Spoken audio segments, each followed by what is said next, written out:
চল না ফুচকা খেয়ে আসি, অনেকদিন খাইনি। তো না যেতে হবে না। কেন কেন মানে যেতে হবে না এখন? কেন? কি রোজ রোজ ফুচকা ফুচকা খাওয়া? খাওয়ালে সম্পর্ক গভীর হয়, জানিস? হ্যাঁ। হ্যাঁ জানিস, মানে সপ্তাহে অন্তত একটা যথেষ্ট গভীর আছে, আর গভীর যেতে হবে না। আচ্ছা তুই নিয়ে যাবি না তো? আমি যদি না। এবার বন্ধু বান্ধব দেখে যদি মাঝে মাঝে ফুচকা খেতে বেরিয়ে যাস, তখন বলবি আবার বউ আবার হাতের বাইরে চলে গেল। বন্ধু বন্ধু টাকার কি হয়? তাহলে তোকে রোজ দিন কারো বয়ে গেছে এসে ফুচকা খাওয়াতে, আছে বাবা। ও হ্যাঁ, কি বলিস? বয়ে গেছে লোকের ফুচকা এসে খাওয়াতে তোকে রোজ দিন। নিজেরটা আমার উপর চাপিয়ে দিলি। এবং নিজের অর্থে কি আছে আমার হ্যাঁ? চাপানো?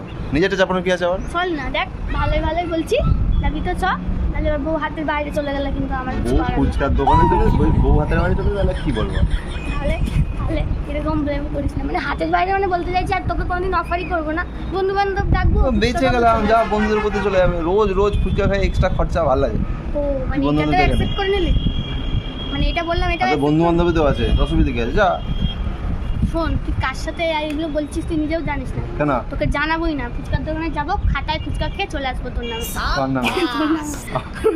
খাতা খুলবো, বলবো তুই পেমেন্ট করবি, রোজ ফুচকার দোকানের সামনে দিয়ে যাস, পেমেন্ট না করলে রোজ টাকাটা করবে, দেখবি কেমন লাগে। এই বুদ্ধিগুলো কে দিচ্ছে তোকে? কিছু করার নেই, সোজা হাতে ঘি না উঠলে আঙুলটা ব্যাকাতে হয়। এই তো বললি বন্ধুরা খাওয়াবে, খাওয়াবে না? যাবো মাঝে মাঝে। তাহলে খাতা করার কথা বলছিস কেন? ওরা কি রোজ আসবে নাকি? যখন যখন ইচ্ছা হবে, ওরা তো নিজেরাও তো ব্যস্ত থাকে। ফুচকার জন্য খাতা করবি? অবশ্যই তোর নামে খাতা করবো, যখন ইচ্ছা হবে খাবো, চলে আসবো। এটা তো তোর বুদ্ধি নয়, তোর ঘটে এত সুন্দর বুদ্ধি হতে পারে না। হ্যাঁ দেখ, এবার চয়েস ইজ ইয়োর, কি করবি বল?